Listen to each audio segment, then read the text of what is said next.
Good afternoon, everybody. Welcome to another edition of the Pits of Metal Chaos. This is yours, Dave. I got my special guest, drummer Joey Shapiro from Straight Six and XYZ. How's it going, Joey?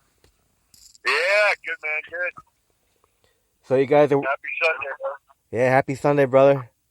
And you're working on new material right now with XYZ on recording. We're not recording yet, but it's a long process. We're working at it. We're getting songs together, and yeah, you got to figure out what works and what doesn't, and what feels good. Everybody's excited about. So it's kind of the stage we're at right now. So it's gonna be a full length. Yeah, Awesome, man. yeah. I mean, doing one song here, one song there. It's I don't know. Yeah, we want to do a full album for sure. Now, is it gonna be any kind of different musical direction, or pretty much XYZ? What you expect from XYZ? I mean, we got a few ideas we're working on, but it's I mean, it'll always sound like the band. It's the Yeah, with any group, the signature of it is really comes down to the vocals and some, powerful guitar. So it's definitely gonna be an XYZ record. so the '80s sound. I mean, I don't want to let anything out of the bag just yet. Yeah. So what's going on with Straight Six? Man, we've been working our asses off. We've already got songs for a new album, and we've really spent the past months fixing up an old studio in town. That's our rehearsal place, and we're getting ready to track some new material next week. It looks like. Yeah, that's pretty So cool. we're pretty excited about that. So when's the last show you played with Straight Six? Um, I mean, we did a Straight Six show a week ago, but funny enough, we had a little fun last night. The Atomic Punks were in town.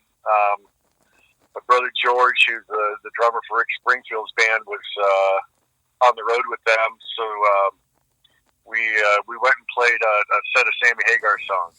We're always big fans of Sammy and Van Halen, and it was just a fun thing to do last night. So we're all still recovering. My voice is still hoarse. We're all Yeah, screaming all night long, playing our set, and then watching our friends play old school Van Halen. It was awesome. that's pretty cool, man. So now XYZ you joined in '92. 91, 92. Yeah, I think it was somewhere in 91.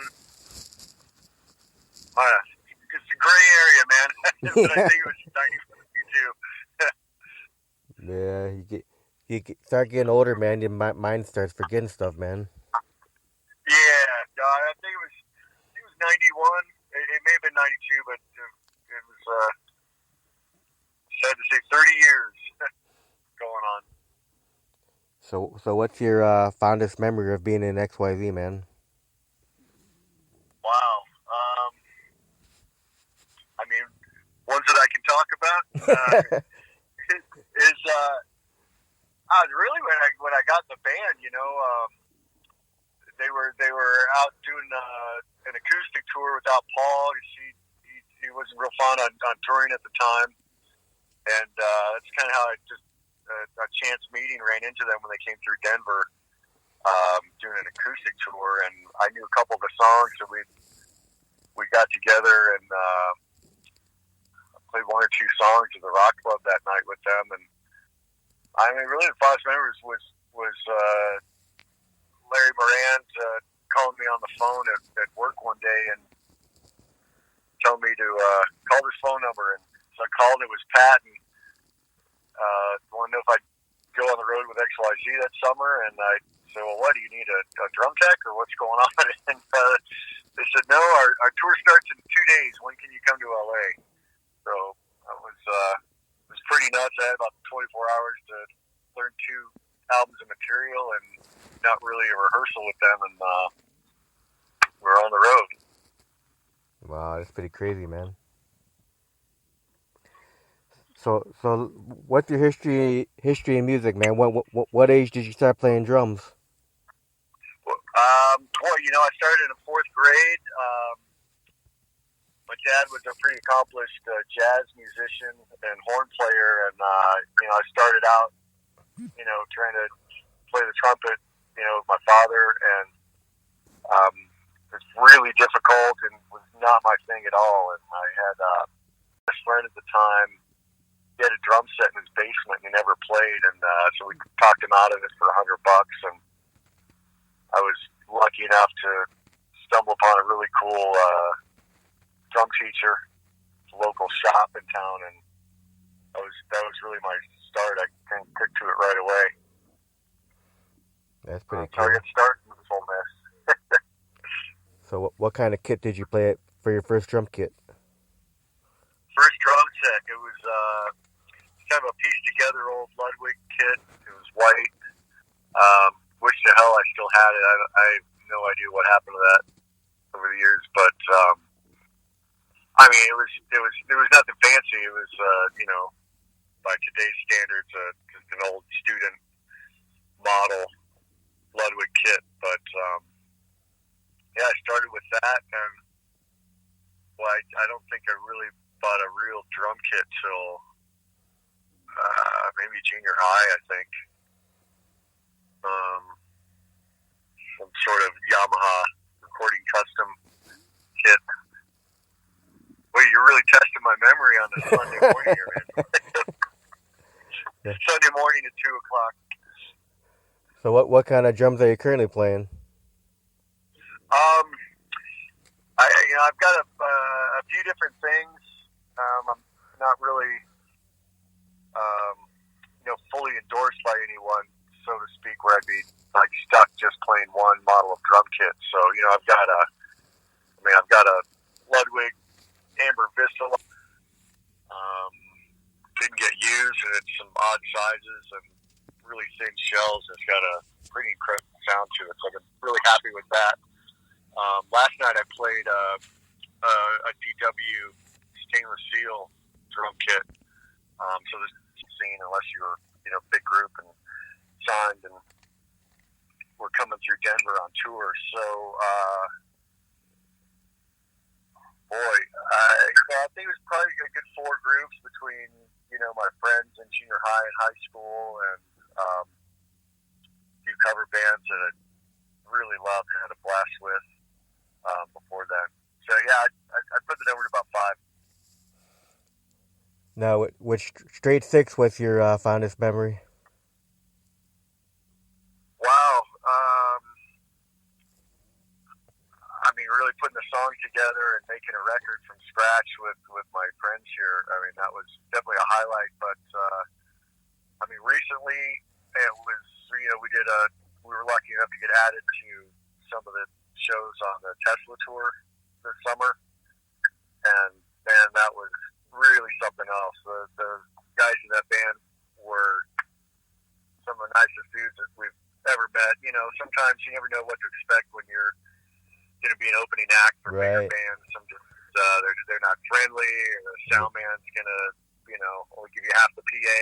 Or I've done shows with other bands. They allow like 2 lights on the stage. It's nuts. Those guys, they're fully behind their opening bands. Treat us like family, and it was awesome for Straight Six because those guys, they sell out theaters every night. So we were playing for big crowds, and it was really, really good time. Now, how did the name Straight Six come about?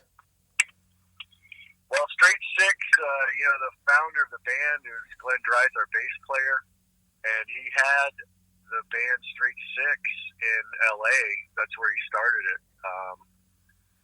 Back in the day, they actually got signed to Warner Brothers with some of the songs that we do, but this was right in the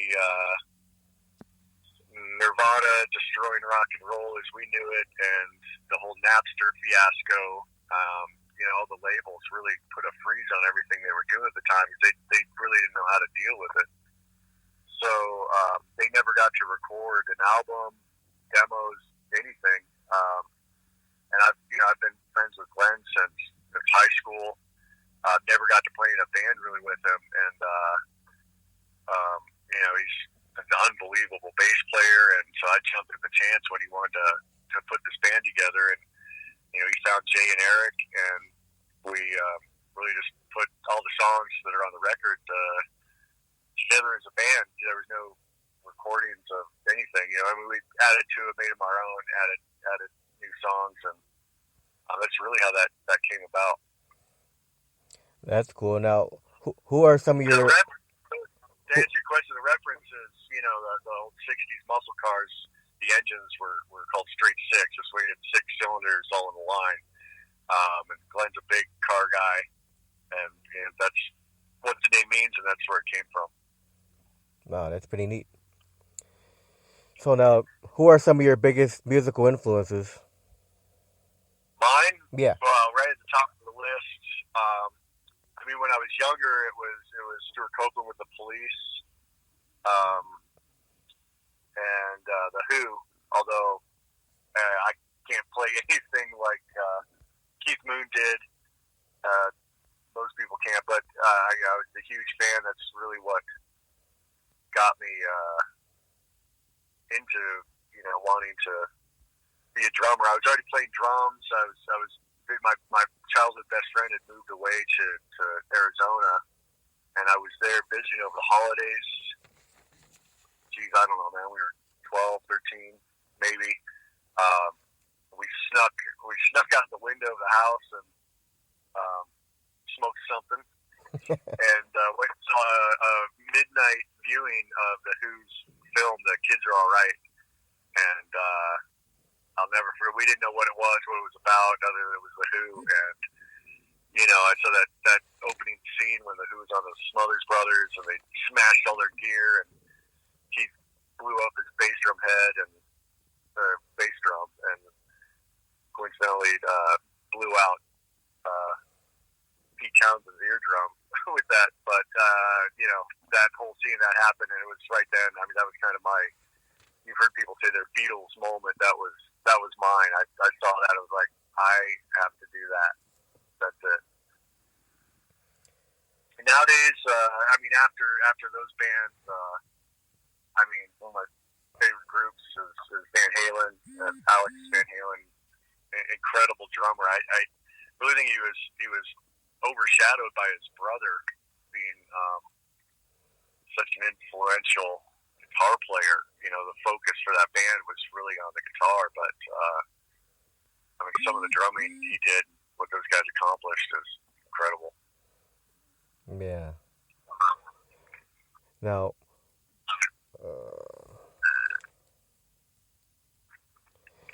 what do you think about drummers like Neil Peart?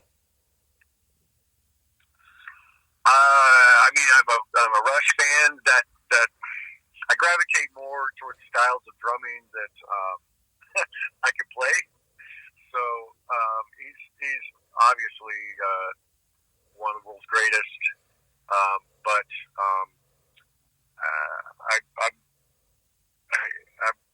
I wouldn't say he's in my top only because it's really, really technical playing, like Danny Carey from Tool.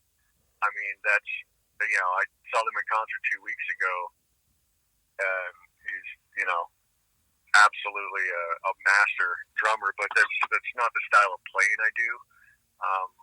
So they're not a huge influence on me, other than being able to listen or see what they do and being astounded by it. Some drummers are Rush, some drummers are Neil Peart, and some drummers are in the John Bonham camp. And I'm in the John Bonham camp. The age-old debate there, brother. Yeah.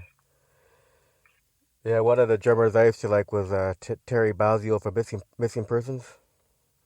He's unbelievable, man.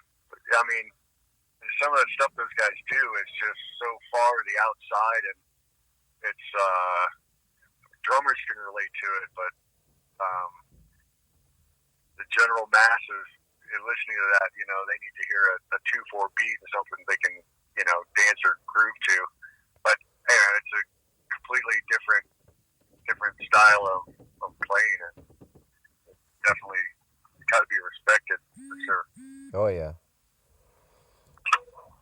So what was the first concert you ever attended when you were a kid?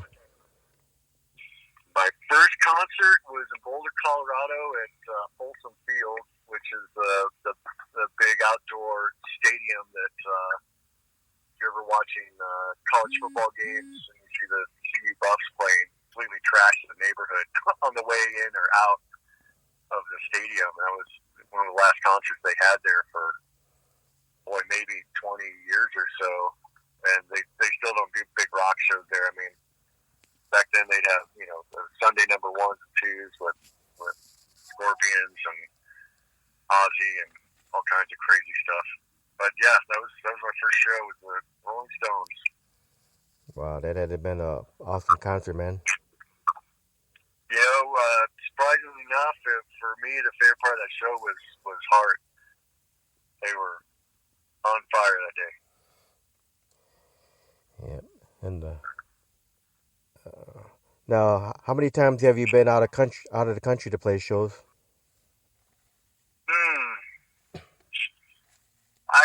A good handful. To Canada and Europe. We did a little XYZ tour over there for a few weeks. Firefest in UK. XYZ is getting ready to play in Australia in February, I think it is. February. March. And, not a whole lot of touring out of the country. I mean, it's difficult and expensive to get over there, but we're definitely looking forward to doing some more of it. So do you have any favorite places to play in Europe? Wow. I mean, one of the best festivals I played, especially over there, was that Fire Festival. I think they did their 10th show and we're calling it quits after that. But that was really something. I mean, it's a 3 or 4 day festival, this beautiful venue, and the bands are playing from noon to midnight, and it was really more of a family gathering for everybody. Much like the Monsters of Rock cruise, it's a lot of the same people and people that made friends with people from all over the world that go to that event every year, and that was really the magic of it. But everybody be lined up around the block at noon to see the opening bands at noon. The place is at capacity. That was a rare thing. That's something I hadn't seen before, and it was really, really cool. I wish they were still doing that festival every year. Yeah, that's what a lot of band members tell me. They say Europe, it's still like the '80s over there. Like metal's still huge over there. I mean, one of my most memorable things in Europe, it was one of the shows XYZ had years ago. It's outside Perugia, Italy, if I'm even pronouncing that correctly. And it was up in the hills at this, 100, 200-year-old vineyard. And it was just this little plywood stage and a couple, bare light bulbs for the lighting. And we were like, oh, my God, man. And it really didn't seem like, it definitely didn't seem like a place or a town where there'd be rock fans. And, we were there hanging out and wine and prosciutto, and everything is just very casual there. It's just really relaxed. There's no stress. And, it's late afternoon, a sound guy showed up and a couple other people, and then, by the time we played, it was packed full of, 20-somethings that sang the lyrics to every song when we played. It was really surprising. It was awesome. When's the last time XYZ's been to the Midwest? Say that again? I say, when's the last time XYZ has played the Midwest? It was just a couple months ago. We had a great show in Kansas City, Missouri. It wasn't too long ago. I don't know, a couple months, I think. Now, did you guys play Wisconsin at all? Did you guys go to Wisconsin? Uh, we did. Man, these are good questions on a Sunday, man. Yes, no, not Wisconsin. Where our last show was this rock fest outside of Minneapolis. I remember flying to Minneapolis Airport and driving for a couple hours, so it was somewhere outside there. But yeah, that was a great show. Pat Benatar was the headliner. Played with Slaughter, Adler's Appetite. Really, really awesome place. It was at a casino there, but they had a beautiful outdoor venue attached to the place, like a lot of them do, and it was great. So now, when you guys get the new album ready and put out there, you guys gonna do a US tour? I mean, there's definitely going to be shows. That's a point of when you got a record out, you got to support it and get out there and play it for everybody. So I mean, definitely no plans yet. That's kind of the cart before the horse. We got to complete getting songs together. You got to make a record. That could take a month or a year, depending on how it goes. So, we've got a couple shows that'll be booked here and there. In the meantime, while we're working on that, and we sure hope there's a whole tour to support it afterwards. Yeah, hopefully you guys come out here to the Wisconsin, Illinois area somewhere. We will be there. When's the last time you guys been to Illinois? Again, Illinois. I couldn't say. I know. We had a fantastic show with Straight Six there in Pekin, Illinois. That was a really fun venue, and the town looked like part of the set from The Walking Dead. So we shot some funny videos there, and spoofing The Walking Dead show, and then had a really kick-ass concert there. And surprisingly, some of the best pizza I've ever had down the street from the place. I can't remember the name, man. I'll look it up for you. No, I never been to Pekin, Illinois. Yeah. So I'm going to ask you a few fun questions here, Joey. Sure. What's your favorite food to eat? My favorite food? Yeah. Man, right now it's ramen bowls. Not ramen you get at the supermarket for $1. There's a few places in town that make traditional Japanese ramen. I mean, it's a bowl of ramen that costs $20. It's pretty fantastic. What's your favorite beverage? Coffee. I'm addicted to this damn Nespresso machine because they're the only ones that are allowed to sell Cuban coffee into the U.S. And they got these Cuban coffee pods that are out of this world. But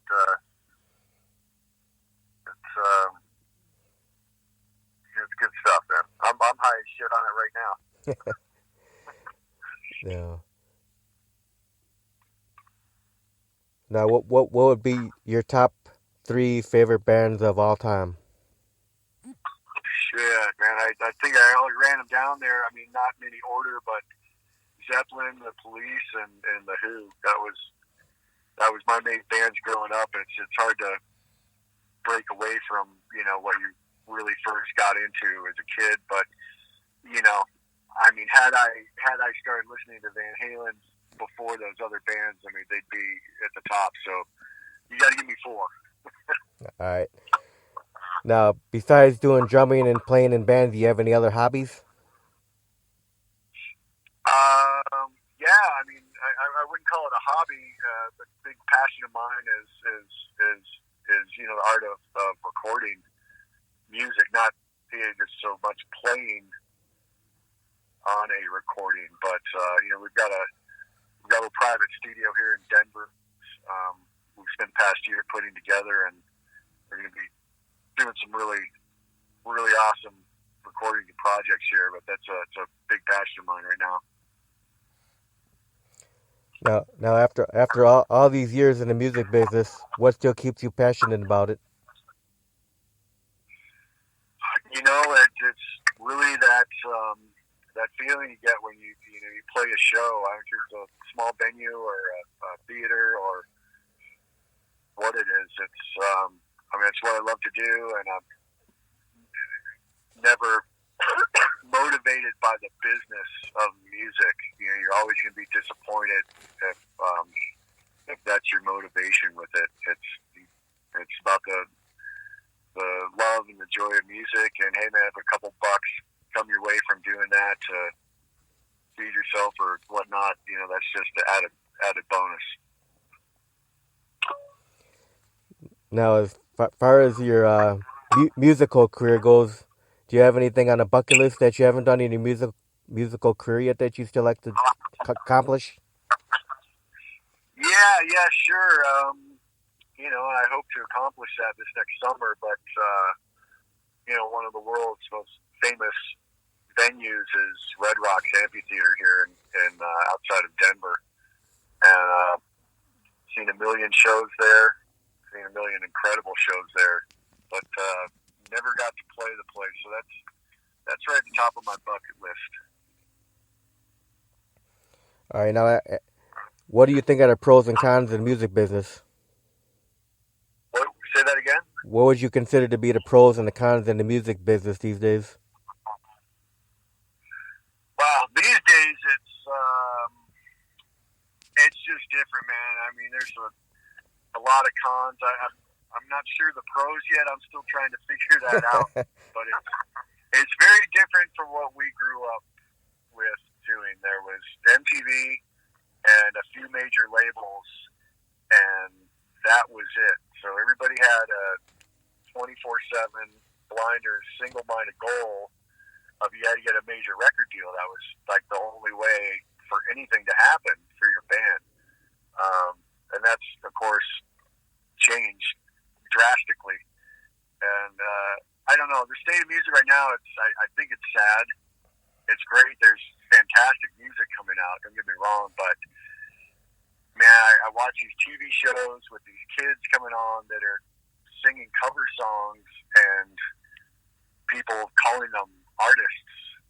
That's like so ridiculous. I mean, you're not an artist. You got up on stage and sang a cover song.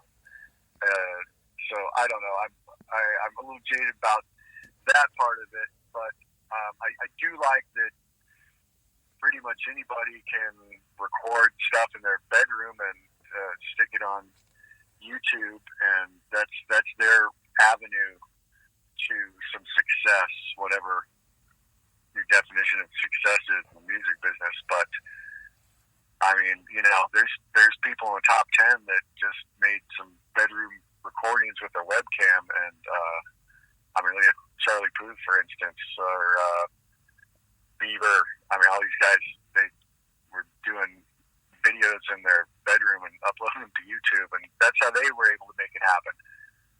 Now, I mean, this whole streaming thing, I don't like it, but that's the way it is. I don't like the quality of the sound, and the oversaturation. I've got a close friend. He's a huge producer and engineer in LA. He's actually going to be hopefully working with Straight Six soon.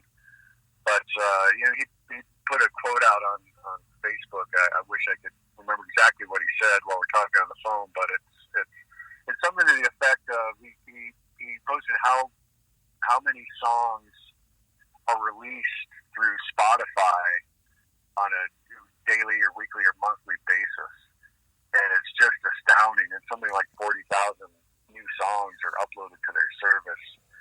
So it's harder now to break through than back in the day when none of this internet and digital stuff existed. And but because of that, what I'm optimistic is that because of that oversaturation, quality matters now more than ever. So I'm excited about that. bad. I think we took a really bad turn in the quality of recordings and mastering and what people were doing to crunch them down and make them as loud as possible on a CD. So we're starting to roll that back. People are still recording to multi-track tape because of the sound, and are starting to get away from all the plugins and computers and use analog equipment again, because people realize, man, there is a difference. There's something to that, and you got to take every edge and advantage you can when you're competing with 40,000 other songs a month out there. Yeah. Did that answer it? Sure. Yeah.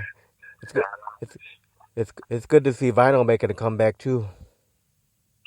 I love it, man. In my studio, I've got we've got there's always a lounge, a place where everybody can hang out and decompress from the stress of recording, trying to get the takes right and all of that stuff. And we've got a nice vinyl collection there, and it's all connected to these these modern wireless home speakers. And so with a flick of a switch, I can listen to a vinyl record or stream it from Apple or wherever, and you can really A/B it. And man, it is just so night and day with the quality and the richness of the sonics. It's really sad everybody kind of got away from that, but it's coming back. Yeah. So what's your take on social media?